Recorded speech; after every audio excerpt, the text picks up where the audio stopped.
tiada khilaf bahawasanya pada rakaat pertama itu disunatkan ta'awudz. Kemudian وتتعين الفاتحة كل ركعة إلا ركعة مسبوق والبسملة منها وتشديداتها. Dan telah tertentulah surah Al-Fatihah pada setiap rakaat melainkan pada rakaat masbuk. Dan tertentu juga membaca basmalah daripadanya surah Fatihah, dan tertentu juga tasydid di dalam surah Fatihah.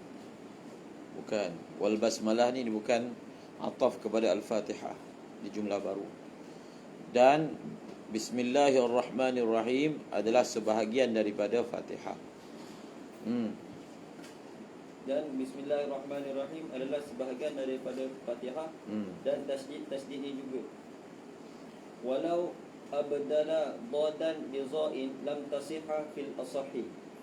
Dan kalaulah seseorang menukarkan huruf dhad dengan huruf dha, maka bacaannya tidak sah mengikut pendapat asah.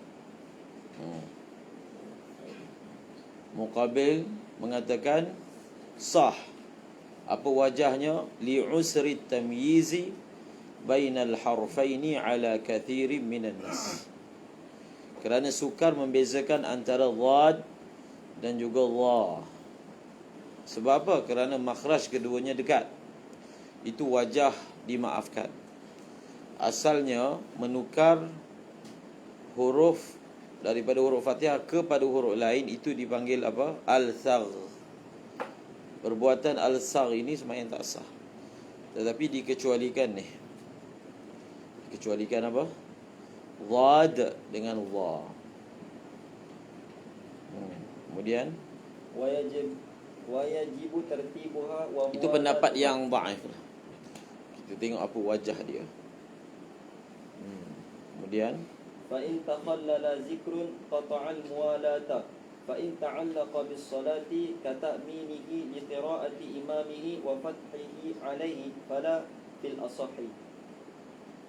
Dan wajib tertibnya dan muwalatnya. Ini surah Fatihah. Sekiranya zikir dia menyelangi surah Fatihah, maka zikir tersebut dia akan memutuskan mualat. Bila memutuskan mualat, bila disebut dia putus mualat, maksudnya dia kena ulang balik daripada awal. Kalau dia tidak ulang, lalu dia rukuk, dengan sengaja sembahyang dia batal.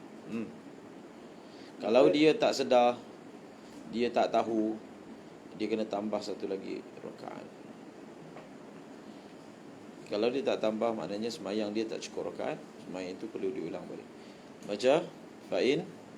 Sekiranya zikir itu ada hubung kaitnya di dalam solat, seperti mengaminkan bacaan Fatihah imam, dan dia memulakan dan dia menyambung Fatihahnya, maka zikir tersebut tidak memutuskan. Fathihi alaih. Dan dia membaca Fatihah. Fatah. Tak apa, luqmah dia panggil. Oh betul. Dia menegur bacaan imam. Fatahal ma'mum 'alal imam, maksudnya imam tu dia terlupa, kita bagi tahu apa ayat yang sepatutnya. Itu dia panggil fatah. Dia tengah baca Fatihah, imam sangkut, jadi dia tolong sebutkan. Jadi dia di tengah Fatihah dia sebut perkataan lain, tetapi oleh kerana ada ta'alluq dengan salah, fala yaqta'ul muwalat. Wa yaqta'u as-sukutu at-tawil wa kadha yasirun qasada bihi qata'al qira'ati fil asahi. Dan diam yang lama dia memutuskan mualat, dan begitu juga diam yang sekejap, yang dimaksudkan dengan diam sekejap itu untuk memutuskan bacaan mengikut pendapat asah. Kemudian fa in jahilal fatihata fa sab'u ayatin mutawaliyatin fa in ajaza fa mutafarriqatin. Sekiranya seorang itu dia tidak tahu surah Fatihah, maka 7 ayat yang berterusan, yang berturut-turut. Sekiranya dia tidak mampu juga dengan 7 ayat yang mutawaliyat, maka Dia boleh. orang itu dia tidak mengetahui Fatihah. Ai, tengok dalam syarah, lam ya'rifha waqta salah. Dia tidak mengetahui Fatihah itu pada waktu solat dengan apa juga jalan. Bi tariqin, maksud dengan apa juga tariq. Jadi tahu Fatihah ni dia bukan, tadi saya dah ingatkan, bukan hanya maksudnya hafal. Contohnya dia memang tak tahu, tak boleh baca dengan hafal, tapi dia boleh belajar. Sebelum dia sembahyang belajar dulu, kemudian dia boleh baca, contohlah. Maka dia tak boleh sembahyang lagi kalau waktu masih luas, dia kena belajar, kemudian baru baca. Kalau memang boleh belajar dalam waktu tersebut. Ataupun dia tak hafal tapi dia boleh tengok, baca, maka dia kena baca. Ataupun tak boleh baca tapi dia boleh ditalqinkan. Talqin tu maksudnya ada orang baca dan dia boleh follow, ikut, maka dia kena buat demikian. Kalau itu semua tak ada, maka barulah pergi kepada yang dinyatakan di sini. Jadi untuk orang yang baru memeluk agama Islam, mereka guna inisiatif apa? Tulis dan tulisan Rumi. Tulis dan tulis bukan Fatihah aja, Fatihah, tasyahud akhir, mana yang rukun. Jadi dalam sembahyang dibawa kertas. Boleh tak baca?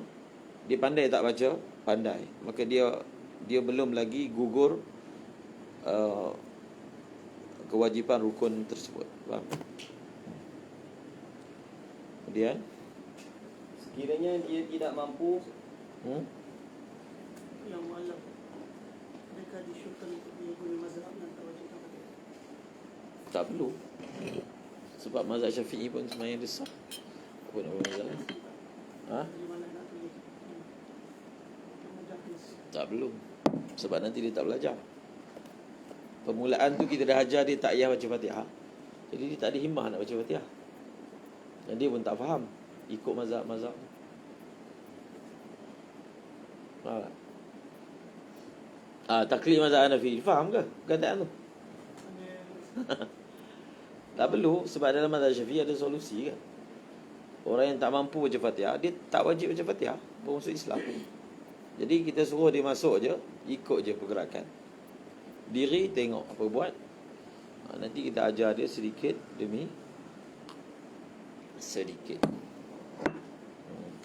Ada solusi mazhab Syafi'i. Lagi? Sebab kalau kita dah bagi tahu kat orang awam atau mazhab yang contohnya Hanafi, Fatihah tak wajib, makmum tak perlu Fatihah. So himmah nak belajar tu tak ada. Dia daripada awal dah beritahu tak payah. Kemudian sekiranya seorang itu tidak mampu daripada mutawaliyat, iaitu berturut-turut, maka dia boleh secara berpisah-pisah. Jadi contohnya dia susah nak hafal Fatihah, dia boleh tak baca Subhanallah, mungkin mudah kan, biasa dah dengar. Maka kita ajarlah ni zikir ni, fasab'u ayatin mutawaliyah. Dia tak hafal Fatihah, dia hafal surah lain, contoh, maka dia baca ayat-ayat daripada surah yang lain. 7 ayat.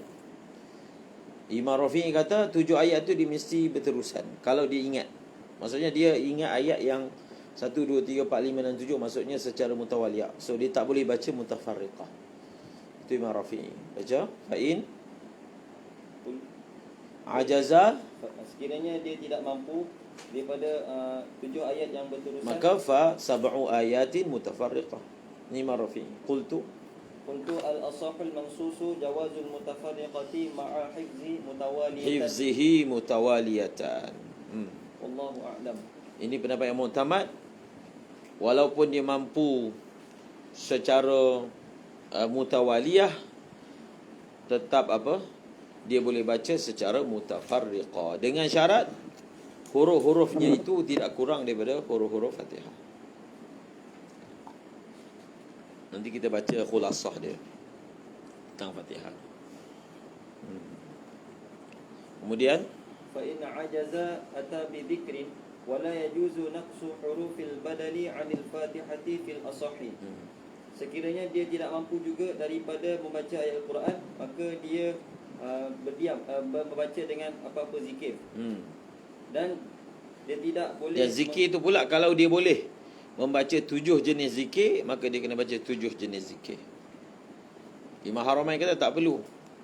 Tak perlu anwa', satu jenis zikir je, ulang-ulang sampai jumlah jadi 154. Kemudian huruf. Dan tidak harus mengurangkan huruf-huruf yang digantikan dari Huruf badal, sama ada badal itu Quran ataupun badal itu adalah zikir daripada Fatihah. ikut pendapat yang asah. Lagi Fa in lam yuhsin syai'an waqafa. dalam syarah kata wa hurufuha 156 harfan. Dengan qiraat Malik dengan alif. Kalau qiraat Malik tanpa alif 155. Kemudian Fa in lam yuhsin syai'an waqafa qadra al-Fatihati. ada solusi. Zikir tak boleh, dia payah, ada orang mulut susah nak sebut kata Arab. Jadi mu'alaf tu yang kita kata, dia semayang je ikut je. Dia diam, tak perlu baca. Kalau dia follow, dia ikut, maknanya memang dia akan berdiri kadar Fatihah. Faham? So bila imam rukuk, dia rukuk, maknanya dia dah berdiri tadi sekadar Fatihah. Jadi fi zannihi wala yutarjim. Jadi Fatihah ini saya dah sebut pagi tadi, zikir-zikir ataupun rukun qauli ada 5 kan. Kalau kita tak mampu, kita kena terjemah kalau boleh. Kalau terjemah tak boleh, barulah pergi kepada sukut. Contohnya dia takbir tak boleh dalam bahasa ini, maka dia kena sukut. Dia kena sukut pula. Dia kena terjemah. Terjemah pun tak boleh, barulah pergi kepada sukut. Dia tak boleh baca tasyahud akhir, tak hafal, tak boleh baca. Jadi dia duduk tahiyat akhir tu, dia kena diam sekadar boleh baca tasyahud akhir. Selepas dia diam lagi sekadar salam, kemudian dia boleh beredar. Sembahyang dia habis. Jadi diam ni untuk satu orang memang tak boleh baca sebab mu'allaf ke. Satu lagi bisu, tak boleh nak baca. Cuma ulama ada bahaskan, dia suara tak keluar tapi mulut boleh kumat kamit. Dia suara hilang. Waktu suara tak keluar langsung. Maka dia kena kumat kamit mulut dia seperti orang baca rukun tersebut. Jadi mazhab Syafi'i konsisten dengan kaedah al-maisur la yasqutu. Masuk mazhab Hanafi khalas tak payah. Kemudian Wa yusannu contohnya mazhab Hanafi kan, kalau orang tak mampu, mazhab Syafi'i orang semayang dengan isyarat. Dia isyarat dengan belakang dia, isyarat dengan tengkuk dia, isyarat dengan mata dia, au ma'abitaf. Mazhab Syafi'i dia lagi lepas tu, dia semayang dengan menjalankan af'al, maksudnya niat dalam hati dia. Kalau itu pun tak mampu, maksudnya kita masukkan di dalam kubur lah, dia dah mati. Faham? Mazhab Hanafi bas, kalau dia tak ada isyarat dengan mata, tak payah semayang, tak wajib. Faham? Walaupun dia hidup, otak dia masih ada, dia dah tak payah semayang. Sebab apa? Dia panggil mahal taklif tu dah tak ada. Mahal taklif dah tak ada. Contohnya, satu orang, dia terpotong pergelangan tangan, dia wajib basuh yang baki. Terpotong lagi tengah, wajib basuh. Tapi kalau dah ini pun tak ada, sampai ke situ, dia panggil mahal taklif. Tempat yang nak kena basuh tu dah tak ada, maka tak perlulah basuh tangan. Dia tak perlu kata, oh ganti pula di atas ni. Tak perlu. Faham? Jadi mereka begitulah. Dia akan kaedah mahal taklif tu tak ada. Kalau dah sampai mata, tubuh tak ada. Sebab semayang ni, pergerakan ni ibadah zahir. Dia bukan hati. Faham? Ibadah zahir, maksudnya menggunakan pergerakan luar. Mata ni masih pergerakan luar, tengkuk pergerakan luar. Kalau dah pergerakan luar dah tak boleh gerak, hati tak ada. Faham? Hati niat je, maka gugurlah daripada dia kewajipan solat. Dia terlentang, tak payah solat, dia tak wajib. Faham? Okey. Jadi itu yang disebut dalam kitab. Mungkin fatwa ni boleh digunakan untuk orang yang sakit terlantang, tak boleh solat, nak ajar pun tak erti, tapi dia masih ada tamyiz. Jadi untuk mereka ni gugur kewajipan solat, mudah-mudahan. Sebab ada sebagian ulama kata gugur kan. Baca. Wa yusannu aqibal Fatihati amina khafifatal mimi bil maddi wa yajuzul qasru wa yu'minu ma'a ta'mini imamihi wa yajharu bihi fil azhari. Dan disunahkan selepas membaca Al-Fatihah membaca amin dengan mentakhfifkan mim dengan mat, dibaca panjang, dan boleh juga dibaca dengan pendek. Dan makmum mengaminkan bersama aminnya imam dan mengaminkan itu dengan jahar pada pendapat yang azhar. Okey. Wa yajharu bihi fil azhari. Wa yu'minu ma'a ta'mini imamihi wa yajharu bihi fil azhari. Maknanya dalam mazhab Syafi'i, muqabil dia ni sama macam mazhab Hanafi, iaitu amin ni tak jahar. Muqabil azhar. Wa yajharu bihi fil azhari.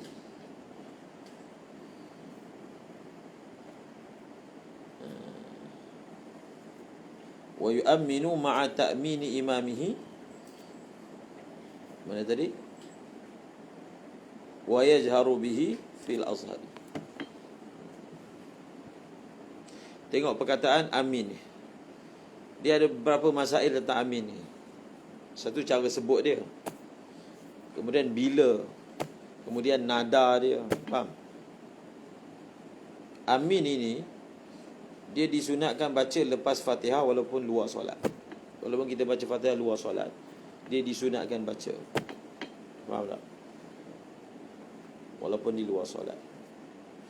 Dan amin ni, kaifiat baca dia, ada yang kaifiat yang boleh batalkan semayang. Salah lah, kaifiat yang salah, iaitu dengan mentasydidkan nya, mim. Dia baca amin, dia memberi makna qasidin. Daripada amma ya ummu, amma sifain. Jadi jamak dia amin. Faham? Maka itu dia dah jadi apa? Jumlah khabariyah, makna qasidin.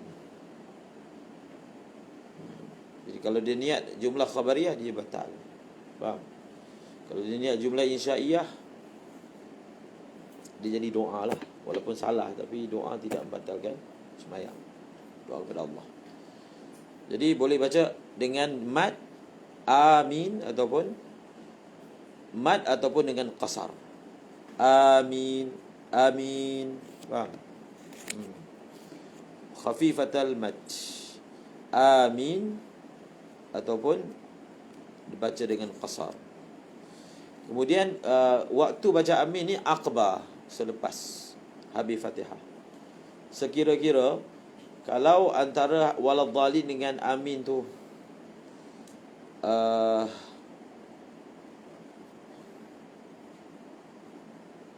lama, maka terluputlah daripadanya amin. Faham? Sebab itu ulama kata kalau imam itu dia lambat baca amin, kalau kita tunggu dia dah jadi lama, maka kita tak payah tunggu, kita baca amin je. Faham? Atau imam tak baca amin, kita pun disunatkan baca amin dengan suara yang kuat. Contohnya kita main dengan Hanafi, dia tak baca amin dengan suara yang kuat, maka kita baca dengan suara yang kuat, walaupun imam tak baca dengan suara yang kuat. Kemudian di dalam solat ni, dia kaedah dia sebenarnya, semua ini untuk makmum. Semua zikir dalam semayang, semua zikir dan doa dalam semayang, semuanya dibaca dengan perlahan. Itu kaedah asal zikir dalam semayang, semua. Kecuali yang ada nas baca kuat, baru kita baca kuat. Faham? Contohnya doa iftitah, baca perlahan. Zikir-zikir itu semua baca perlahan. Kecuali yang ada dalil dia baca kuat, so dia jadi mustasna. Antaranya amin lah. Sebab itu ada mazhab, bahkan muqabil azhar mazhab Syafi'i, amin baca perlahan. Sebab dia termasuk doa. Dia yang ada kemungkinan baca kuat dalam sembahyang ni lah bacaan Quran dan takbir. Untuk qalat kan, salam. Itu pun untuk imam. Untuk makmum baca perlahan juga. Betul tak? Orang yang munfarid baca perlahan juga. Jadi kalau orang yang munfarid, semua bacaan dia dalam sembahyang semua perlahan, semua. Kalau makmum, dia akan baca kuat satu je, amin. Amin Fatihah dengan amin kunut. Faham? Baca dengan kuat. Satu lagi dia baca kuat kalau dia tegur imam. Subhanallah. Okey. Di dalam semayang sebagai makmum muqaranah dengan imam. Muqaranah ni maksudnya beriringan dengan imam, hukumnya makruh. Boleh meluputkan pahala jemaah. Makruh meluputkan pahala jemaah. Ada satu je muqaranah yang hukum dia disunatkan. Bukan makruh, bahkan disunatkan, iaitu amin. Faham? Amin kita disunatkan muqaranah dengan imam. Sepatutnya sebarang pergerakan yang serentak dengan imam makruh, boleh meluputkan pahala jemaah, kecuali amin.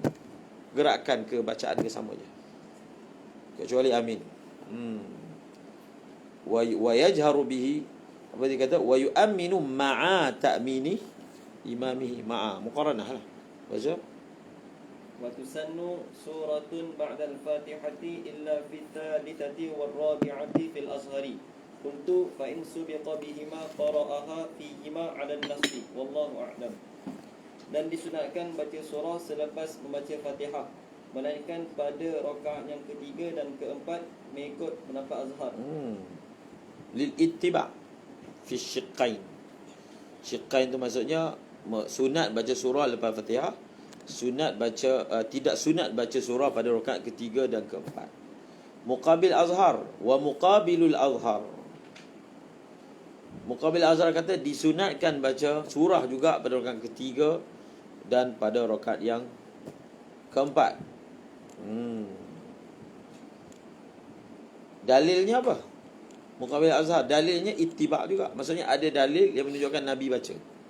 Pendapat yang Azhar kata apakah dalil bahawasanya disunatkan hanya rakaat pertama kedua? Dalilnya sebab Nabi buat juga. Dan dua-dua riwayat itu adalah riwayat yang sahih. Pendapat yang Azhar riwayat Bukhari Muslim, pendapat yang Muqabil Azhar riwayat Muslim. Jadi ini dipanggil dalam usulul fiqh, kita perlukan tarjih, bertembung antara dua dalil yang dua-dua sama kuat, dan dua-dua adalah jenis fi'il, bukan qauli. Faham? Maksudnya Nabi buat. Jadi bertembung antara dua ittiba'. Dia kata wal ittiba'ani fi zuhri wal asri.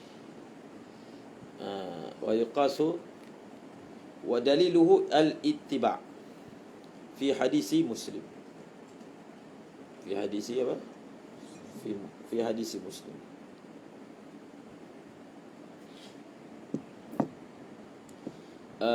Daliluhu al-ittiba' fi hadithi Muslim wal ittiba'ani fi zuhri wal asri. Dan dalil tu dia datang dalam sembahyang zuhur dan dalam sembahyang asar. Maksudnya dalam sembahyang zuhur dan dalam sembahyang asar. Dalil yang kata tak disunatkan rakaat ketiga keempat pun sembahyang zuhur asar. Dalil yang dikatakan disunatkan sembahyang zuhur asar, dua-dua sama. Jadi mereka yang kata tengok dalam sembahyang zuhur asar, dalam hadis riwayat Bukhari Muslim Nabi tak baca, maka sembahyang yang lain pun sama. Yang Muqabil Azhar pula kata tengok dalam sembahyang zuhur riwayat Muslim Nabi baca, maka sembahyang lain pun sama. Itu maksudnya wa yuqasu alaihima ghairuhuma. Ghairuhuma maksudnya apa? Subuh. Subuh tak ada lah.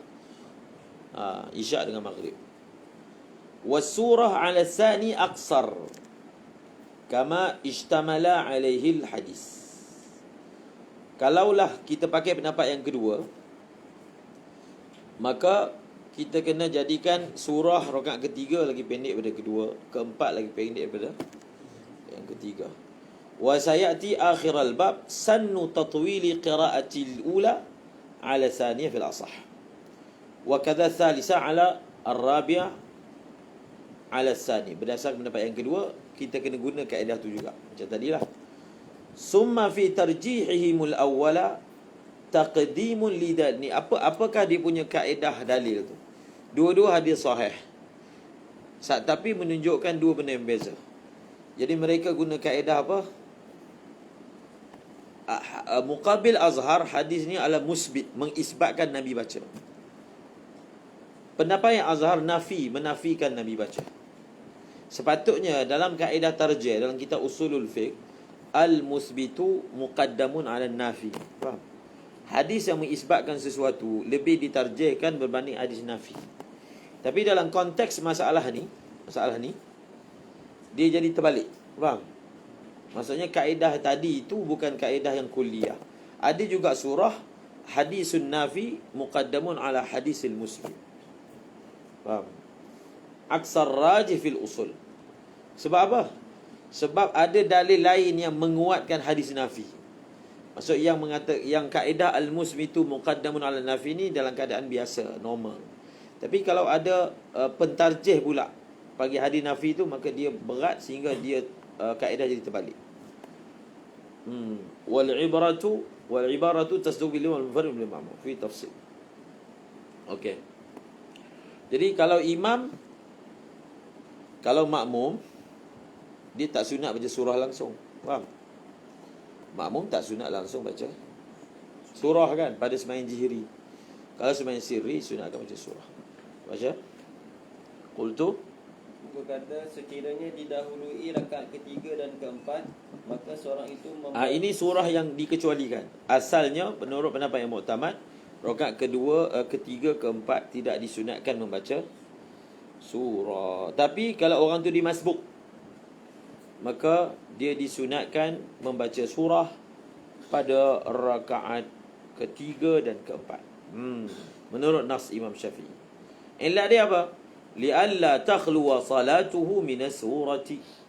Zakarahu Rafi fi syar'i fi akhir salatil jamaah. Faham? Dia masbuk. Jadi imam rakaat ketiga keempat, dia baru rakaat pertama kedua. Jadi bila imam rakaat ketiga keempat, imam tak baca surah, sudah tentulah dia tak berpeluang baca surah. Sepatutnya dia disunatkan baca kan. Tapi tak peluang sebab imam baca pendek je. Jadi dia ganti bacaan surah yang sepatutnya dibaca pada rakaat pertama kedua pada rakaat ketiga dan keempat. Itu yang dimaksudkan fa subiqa bihima qara'aha fihima ay fi al-sadisah war-rabi'ah. Kemudian wala surata lil ma'mumi bal yastami'u fa in wala surata lil ma'mum, ada qaid fil jahriyah lin nahyi an qira'atiha Abu Dawud wa ghairuhu bal yastami'u li qira'ati al-imam. Qala ta'ala wa idza quri'a al-Quran. Mazhab Hanafi ni tidak ada sebarang bacaan di belakang imam. Jadi dia ambil ayat Quran ni umum. Quran surah ke Fatihah semua kan Quran.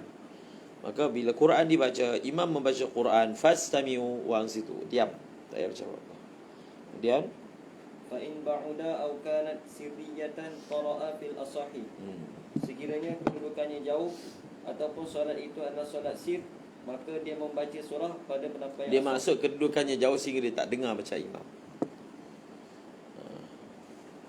Dia begitulah kaedah dia. Di tempat mana yang kita disuruh diam sebab imam baca, maka kalau kita tak dengar, kita disuruh baca. Di tempat mana yang kita disuruh diam kerana imam kita baca, maka kalau kita tak dengar bacaan imam tersebut, maka kita disunatkan baca. Contohnya kunut. Bila imam kata Allahumma hdini, Allahumma hdina, kita tak disunatkan untuk baca kan? Allahumma hdina fi man hadai, kita amin. Tapi kita tak dengar imam baca kunut, tapi dia memang sedang baca kunut, tak dengar. Maka makmum dia baca kunut sendiri. Faham? Amin ni hanya untuk doa yang didengari. Dia tak dengar, maka pada ketika itu dia bukan amin, dia baca. Faham? Bab kaedah tu. Dia baca. Kemudian fa in ba'uda aw kanat as-salat sirriyah qara'a fil asah wa sani la. Muqabil asah itulah maksudnya muqabil asah, sembahyang zuhur asar pun tak disunatkan baca surah. Betul kita kata dengan mazhab Hanafi kan, wa idza quri'al Quran fastami'u lahu. Okey, kita boleh fahamlah untuk sembahyang jahri. Sebab bila imam baca, kita bolehlah dengar. Tapi kalau sembahyang zuhur asar pun sama juga, mazhab Hanafi tak disunatkan baca Fatihah, bukan surah, Fatihah. Jadi apa kaitan dia dengan ayat wa idza quri'al Quran? Faham? Itu tujuan suruh tak baca tu diam dan dengar kan. Sekarang ni kita tak dengar. Tak dengar dia baca. Adakah sama juga tak payah baca juga?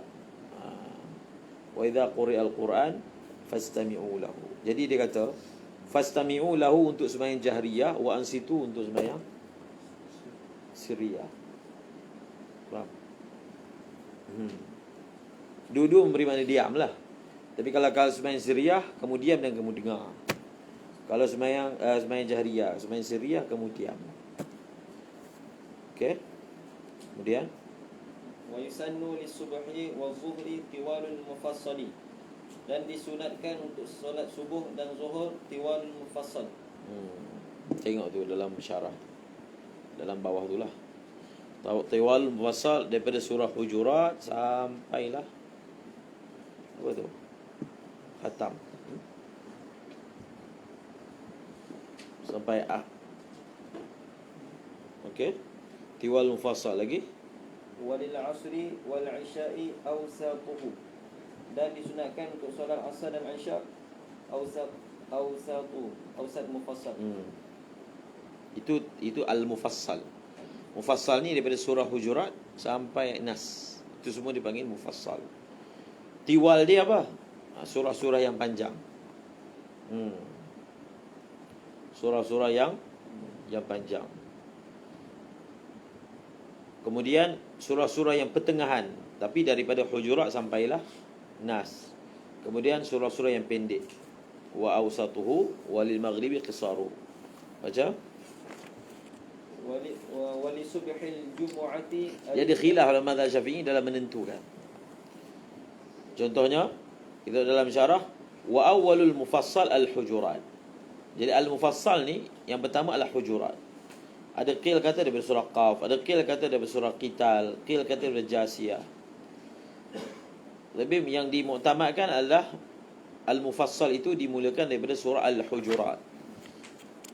Qala ba'duhum, tiwal mufassal ni apa? Daripada Hujurat sampai Amma.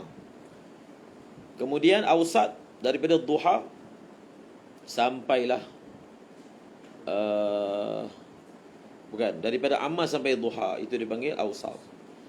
Kemudian daripada Duha sampai Nas qisar. Kemudian wali subhil jumu'ati alif lam mim tanzilu wa fi thaniyati hal ata. Bi kamalihima lil ittiba'. Rawahu Syaikhani wa hadha tafsir li surah fi masaqa. Wa yata'adda aslu al-istihbabi bi qira'ati shay'in min al-Qur'ani, lakin as-suratu ahab hatta anna as-surata al-qasirata awla min ba'di suratin tawilah. Ay wa in kana atwala kama yu'khadhu min asy-syarh as-saghir.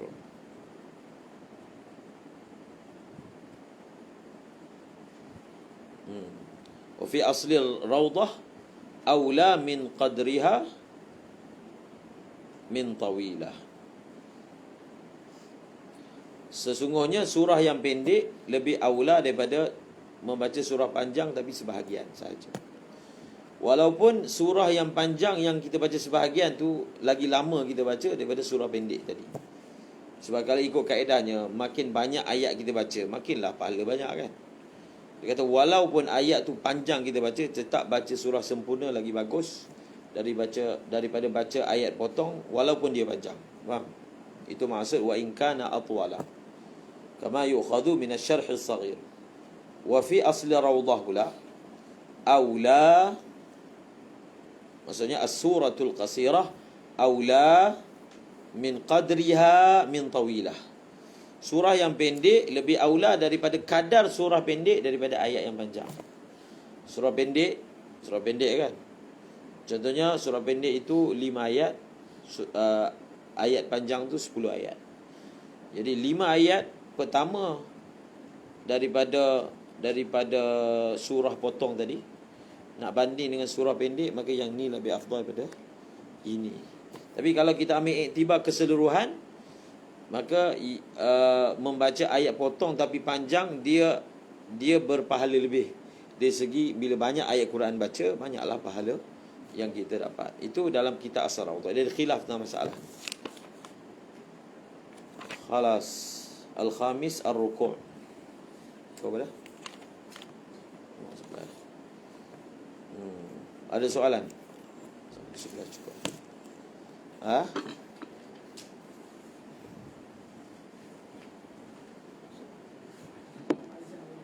Ha? Tak azan dulu. Oh.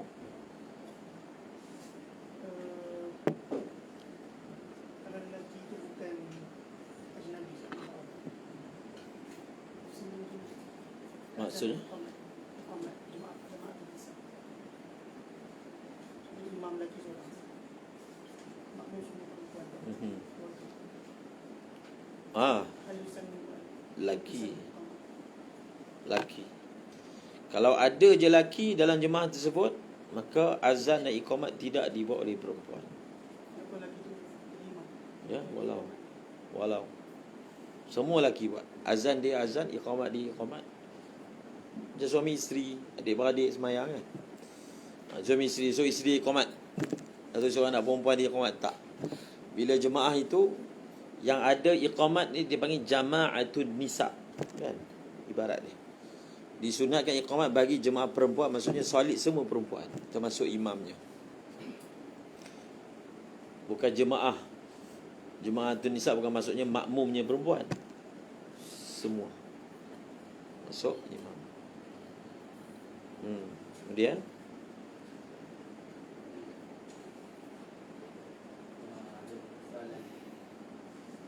masalah niat,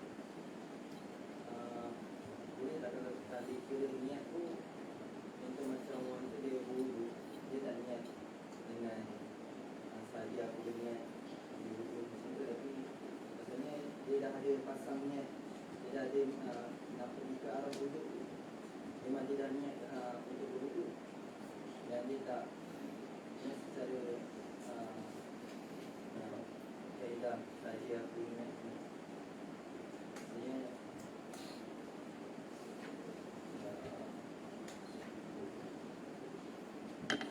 ringkaskan soalan.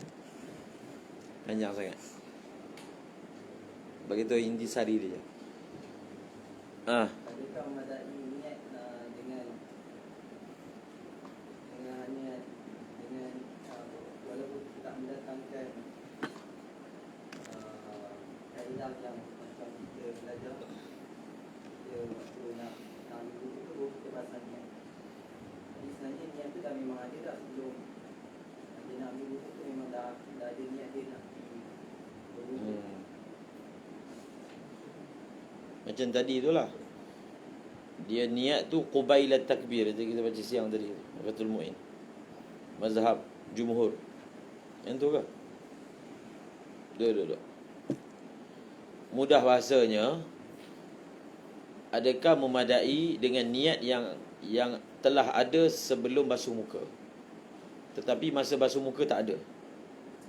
Masa basuh muka tu ada ke tak? Masa basuh muka tu dia khali zihn, tak ada langsung niat nak wudu. Sebelum ada, tapi masa basuh muka tak ada. Macam tu ke? Ke ada juga, maksud daripada sebelum ada dia membawa kepada ketika basuh muka pun ada. Yang mana satu? Niat tu wudu tu ada semua, dia tak ada macam secara sampai dekat wudu tu dia niat lagi tadi aku wudu tu, dia tak ada macam tu. Berarti dia ada terang tentang Tak faham. Tanya soalan jelas. Syarahkan. maksudnya, adakah memadai seorang tu sebelum dia wudu dengan hanya lintasan saja, tak perlu dia saja pun wudu, hanya dengan lintasan aku wudu Sebelum ke semasa? sebelum. Anda nak tanya adakah memadai dalam niat lintasan, ataupun nak tanya niat tu berada sebelum basuh muka? Nak tanya tentang tempat ke tentang cara? Tempat ke cara? Tempat lain, cara lain. Nombor satu tanya.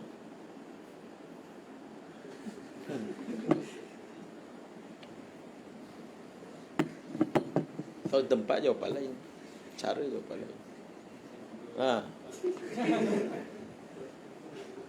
Orang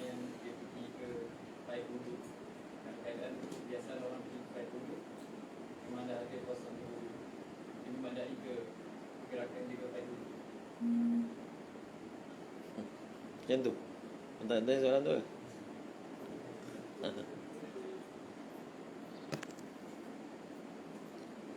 Dia niat ni, Imam Syafi'i telah tafsirkan niat ni dalam bahasa Arab maksudnya apa. Jadi niat ni adalah qasdu syai'in muqtarinan bi fi'lihi wa mahalluha al-qalb. Bagi Imam Syafi'i, niat adalah sesuatu qasad yang ada seiring dengan perbuatan, baru orang panggil niat. Sebelum kita buat, kita ada niat. Dalam bahasa Arab tak dipanggil niat, itu dipanggil azam. Faham? Atas alasan itulah di sisi Imam Syafi'i, niat sebelum perbuatan bukan niat, itu azam. Hadis kata innamal a'malu binniyat. Faham? Yang kamu buat tu azam. Jadi dia punya punca khilaf tu dalam mentafsirkan kata niat tu apa. So kalau itulah yang dimaksudkan dengan niat, maka dia seperti yang makruf dalam mazhab Syafi'i. Dia kena ada pada waktu mana. Pada waktu mana satu masalah, bagaimana masalah lain. So dia tanya, nak tanya soalan pada waktu mana ke bagaimana kan? Pada waktu mana mesti kena ada seiring dengan awwalu fardin, bagi semayang dan bagi wudu. Awal fardu bagi semayang takbir, awal fardu bagi wudu basuh muka. Faham?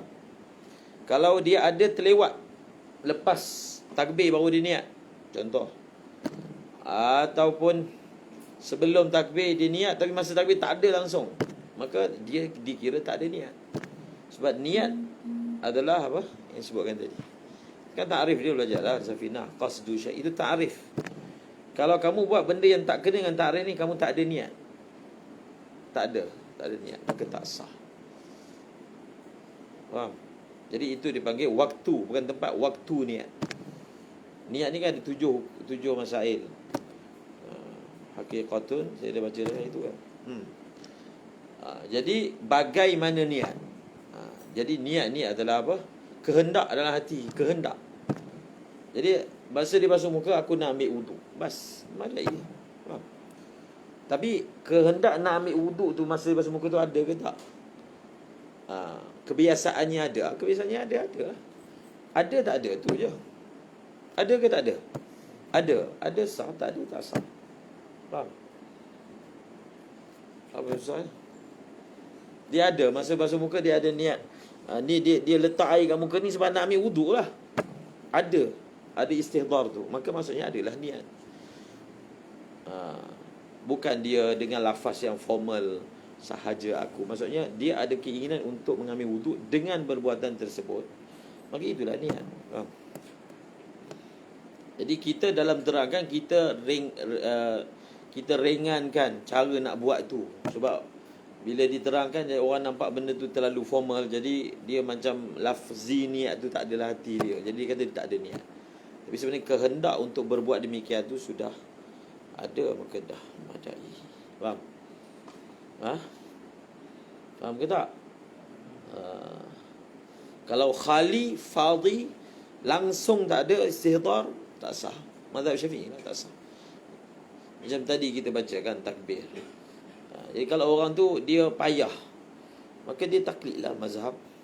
Misalnya yang tadi salah sah, dia boleh niat qubailat takbir, walaupun masa takbir langsung tak ada, dia sudah memadai. Faham? Maka buatlah, tak payah dia takallufkan diri dia untuk buat juga atas mazhab Syafi'i. Apa soalan kedua? Tiga ada dua soalan. Bukan tersekat dua tadi. Satu sekat. Maka saya ada dua soalan. Bukan dah? Salah dengar. Betul kalau lafzi niat salah, menunjukkan makna niat itu betul. Apabila lafzi niat dia menyebut solat zuhur, sedangkan ketika itu solat asar, maknanya betul lah niat tu ada.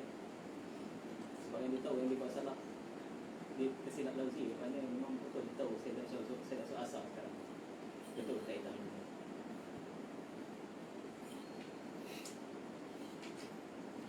Satu orang dia salah dalam niat.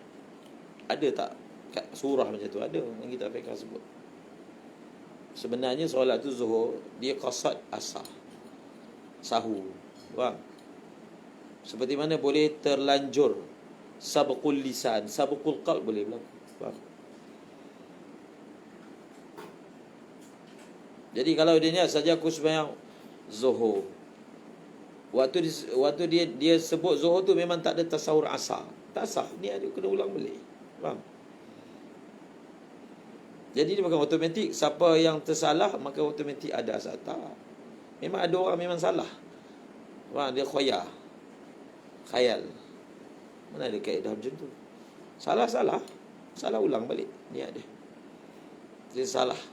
Kadang-kadang makmum saja aku sembahyang fardu zuhur makmum. Dia qasad makmum sebab dia selalu jadi makmum, hari itu jadi imam. Dia semua makmum juga. Faham? Oh, baru teringat dia imam sekarang ni. Jadi maknanya okey.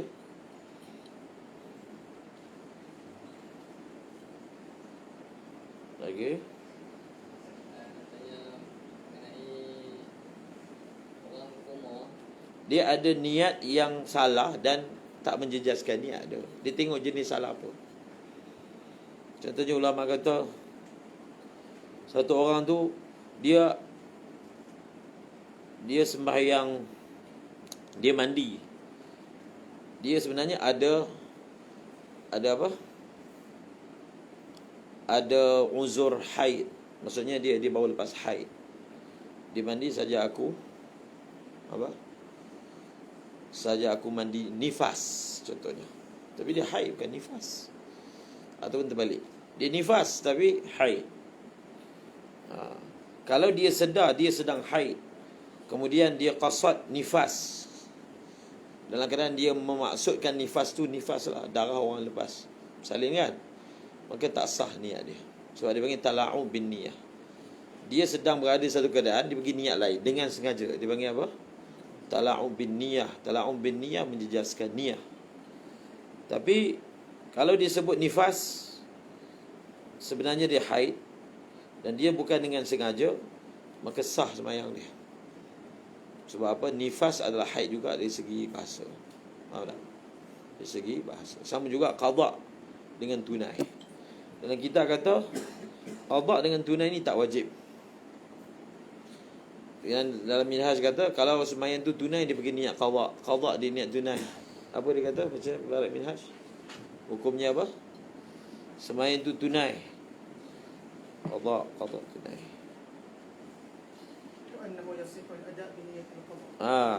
Itu dia ada dia punya mahal dia, bukan mutlak tu. Yang dimaksudkan sah tunai dengan niat qada, qada dengan niat tunai selagi mana dia ada dua keadaan yang boleh. Satu ketika apa? Ketika waktu gelap, mendung, ghaib. Jadi diingatkan waktu dah habis. Jadi dia ni lah saja aku sembahyang fardu zuhur qada. Dia ingat waktu dah habis sebab dia berpandukan awan kan, yang gelap ni mungkin dah asar. Sebenarnya apa? Belum lagi. Maka dia memang maksudkan qada, tapi sebenarnya tunai. Dimaafkan sebab apa? Tak sengaja. Ada uzur lah, uzur mendung. Ataupun terbalik, diingatkan waktu masih ada, dia niat qada. Jadi sebenarnya maka dimaafkan. Satu lagi yang boleh, dia sebut ada, dia sebut qada segi lurah je, segi lafaz je. Dia tidak mengqasadkan tafsirannya. Qada ini tafsirannya adalah sembahyang yang dibuat luar waktu. Ada adalah sembahyang yang dibuat dalam waktu. Dia tak, dia sebut ada qada, maka itu pun dimaafkan. Tapi kalau dia faham qada ni maksudnya adalah sembahyang yang dibuat luar waktu, dia faham, dan dia sedar dia sedang berada dalam waktu, tapi dia niat saja aku sembahyang fardu zuhur qada, dalam keadaan qada yang dimaksudkan tu sembahyang luar waktu, dalam keadaan dia sedar dia dalam waktu, itu dipanggil tala'ub bin niyah, maka sembahyang tak sah. Okey, apa dia tanya? Tadi satu Ustaz beritahu dalam Majlis Syafi'i ada satu tingkatan lagi, maksudnya sembahyang ikut hati. Maksudnya ni Ikut apa? ikut niat, macam pergerakan tu pakai niat dan lepas matang. ijra'ul af'al fil qalb. Ijra'ul af'al ni contohnya dia baca, masa nak rukuk dia bayangkan dia rukuk, kemudian dia bayangkan dia i'tidal. Itu dipanggil ijra'ul af'al. Yatasawwaru annahu raki'un, yatasawwaru annahu mu'tadilun. Kenapa? Keadaan ni berlaku bagi orang yang koma sangat. Macam doktor beritahu, dia dengar kita beritahu dia, kita cakap kat dia, kita beritahu waktu dah masuk ke apa kan. Lepas tu dia nak sembahyang tu macam nak taharah dengan masalah menghadap kiblat kan. Kena tahu dulu takrif koma. Orang koma ni pengsan. Kalau dia dengar itu bukan koma. Faham? Maksudnya minus stroke. Dia Tukar dah kita cakap koma. Koma lain, minus stroke lain. Dia bila nak handle masalah macam ni, kita boleh bagi panduan je. Kalau kita ni bukan doktor lah, atau bukan doktor yang check dia, kita tak tahulah hal sebenar dia apa. Kita pun tak tengok orang tu. Dia tanya nenek dia macam ni lah, ayah dia macam ni. So kita tak tahu. Kita tak tahu keadaan sebenar. Ataupun kadang-kadang orang yang bertanya soalan ni, dia tak sebut habis. Faham? Jadi kita kalau jawab betul-betul macam apa yang ni dia cakap, mungkin ada benda yang tak cukup maklumat tu. Jadi kita kena istifsar, minta lagi penjelasan. Kita perlukan maklumat tambahan sebab kita tak tahu macam mana keadaan dia. So kalau kita nak mudah, kita bagi kaedah. Faham? Kita bagi kaedah. Jadi dia tengoklah mak dia tu bertepatan dengan kaedah ni. Maksud kaedah yang kena semayang ke tak kena semayang, dia check sendirilah. Kita tak boleh jawab secara spesifik. Maksudnya kita kata jawapan saya ni bukan khusus untuk mak. Kita bagi kaedah dan dia check sendiri mak dia ni yang mana satu. Kita bagi 2-3 surah. Faham? Mak dia yang mana satu. Dia lah yang faham sebab dia orang yang dekat kan. Yang dia boleh terus, maksudnya okey, dia ni sesuai dengan yang surah kedua yang ustaz cakap. Faham? Itu cara bagi jawapan. Okey. Jadi contohnya dia kata mak dia ni dah tua. Nenek dia dah sakit. Dia lupa-lupa, jenis lupa kan. Jadi kita tanya dia, kita bagi tahu dia, kalau dia tu dia lupa, tapi kalau kita ingatkan dia boleh ingat. Contohnya dia lupa waktu solat, tapi kalau ingat solat dia boleh buat sendiri sampai habis. Itu mestilah wajib solat kan. Ataupun dia lupa juga nak bergerak. Kadang semayang jadi kedua, jadi 3. Tapi kalau dia follow, maksudnya kalau ada orang semayang depan dia, dia boleh ikut, maka dia masih lagi wajib semayang. Maksudnya dia ni masih boleh menerima input. Faham? Input tu maksudnya maklumat luar tu boleh masuk lagi ke otak dia. Kalau kita cakap dia boleh ikut, maksudnya dia boleh menerima input. Dia tengok, dia boleh ikut. Maka dia masih lagi. Tapi kalau dia lupa sampai tak, kalau kita bagi tahu pun dia tak boleh ulang. Faham? Dia pun dah tak ingat apa tu solat. Sampai tahap macam tu lah contoh. Maka gugurlah kewajipan solat daripada dia. Dia sudah tidak menerima talqin, dia panggil. Talqin tu maksudnya ta'lim. Tak boleh terima dah. Maka tak wajib lah. Jadi soalannya orang tu yang mana satu? Itu tanya doktor. Tanya doktor tu kita tahu hal dia, kita putuskan.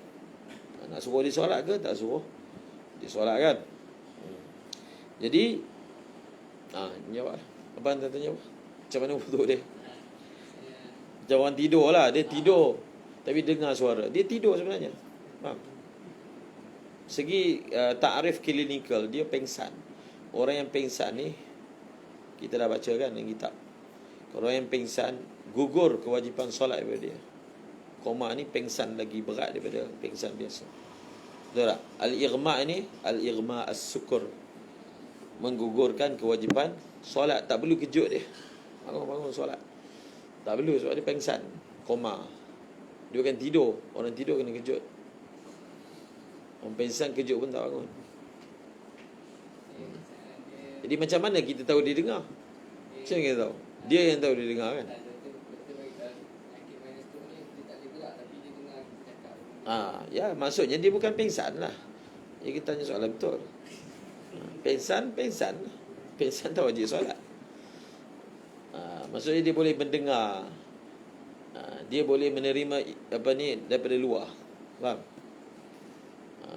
Daripada luar. Maka kita bisiklah kat dia untuk solat. Dah masuk waktu. Kalau dia memang macam tu, jadi menjadi kewajipan orang yang hidup untuk wudukkan dia. Faham? Dia memang tak boleh wuduk kan. Jadi pada ketika itu kewajipan untuk orang yang lain. Itu dalam Safinah dia ada al-isti'anah yang al-wajibah kan? Meminta tolong yang wajib. Ialah orang yang mana tak mampu untuk ambil wuduk sendiri. Dia kena minta tolong. Tapi dia nak minta tolong tak boleh. Maka orang lain tolong dia. Faham? Wudukkan dia. Jadi ada orang tanya soalan. Jadi ayah dia sakit. Waktu-waktu mereka boleh datang, mereka lah wudukkan apa semua. Tapi waktu tak ada, ibu lah. Jadi kata perlu tak ibu ni taklid mazhab Hanafi yang menyentuh sesama menyentuh berlainan jantina yang bukan mahram ni akan tidak membatalkan wuduk. Supaya dia boleh wudukkan ayah dia. Maksud ibu dia boleh wudukkan ayah dia. Kita kata tak perlu kan. Sebab ada solusi lagi. Nak pergi sampai taklid kan. Pakai sarung tangan je lah. Payah sangat. Sarung tangan murah. Malaysia pengeluar sarung tangan. Betul tak? Top glove.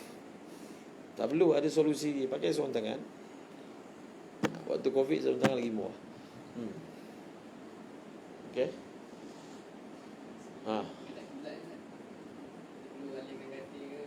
Mesti lah. Saya dah sebut dah itu. Selagi boleh, kena. Kalau tak boleh, gugur. Kalau contohnya katil ICU, mana boleh alih? Kalau kita boleh minta, boleh request, boleh lagi request. So, request. Tapi kalau tak boleh, kalau rumah, sebab itu kalau contohnya dirawat tu di rumah dah, dihantar dah. Jadi mereka nak siapkan tempat yang akan keluarga mereka tu akan menjalani rawatan tu. Jadi kita kena ejah katil tu supaya dia terus berada pada posisi yang menghadap ke arah kiblat. Sama ada nak dia semayang secara mengiring ke, maka posisikan mengiring. Ataupun dia mengiring tak boleh, dia sakit, mengiring mana boleh, buaya banyak, maka posisikan dia pada posisi yang kaki menghadap ke arah kiblat. Itu kita boleh buat. Macam saya sebutkan lah, kalau orang tu berada dalam keadaan dia kalau tak ada siapa nak bantu dia, baring je, nak cakap siapa, nurse tak akan layan, nak suruh pusing-pusing ni. Maka dia termasuk dalam kategori al-ajiz an istiqbal qiblah. Faham? Seperti orang dalam kitab lama dia bagi contoh al-marbut, al-khashab, orang yang kena salib, maslub, ataupun orang yang sakit, terdampar, tergolek, tak ada siapa yang boleh alihkan badan dia. Maka dia semayang, begitulah hormat waktu. Kalau dia ditakdirkan hidup lagi, diulang balik semayang. Di sisi manawi, kalau dia tak perlu ulang balik. Kemudian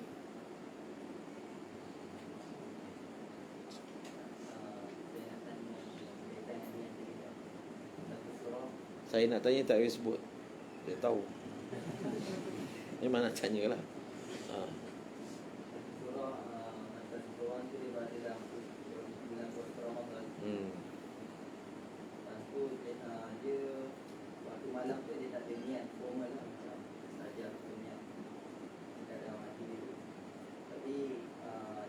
Dia lafaz dia bukan niat formal, niat yang sah.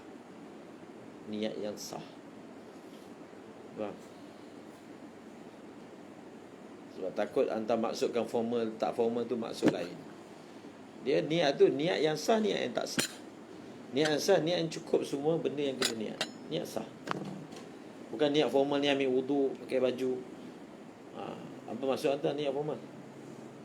Dia duduk sila menghadap kiblat, niat. Takut orang maksudnya niat formal tu dia buat secara rasmi. Maksudnya niat yang sah, niat yang cukup syarat. Tak kisahlah niat sampai baring ke, tandas ke, tengah berak ke. Semua sah kan niat puasa. Tengah berak pun sah. Formal tak? Jadi perkataan tu kena niat yang sah. Niat cukup syarat. Lagi? Lepas tu dia tidur, tapi besok pagi dia bangun sahur macam biasa. Jadi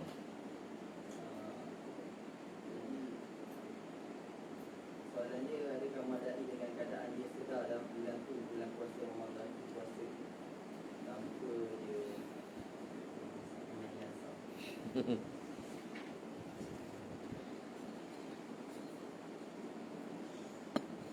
Dia ulama kita dalam kitab ada ikna dia.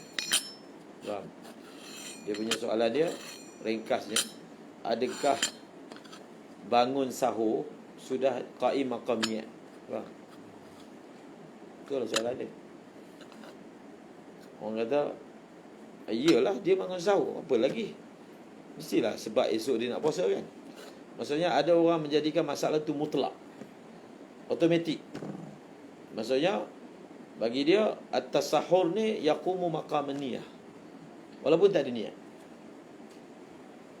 Jadi pendapat yang muktamad tak. Niat benda lain, bangun sahur benda lain.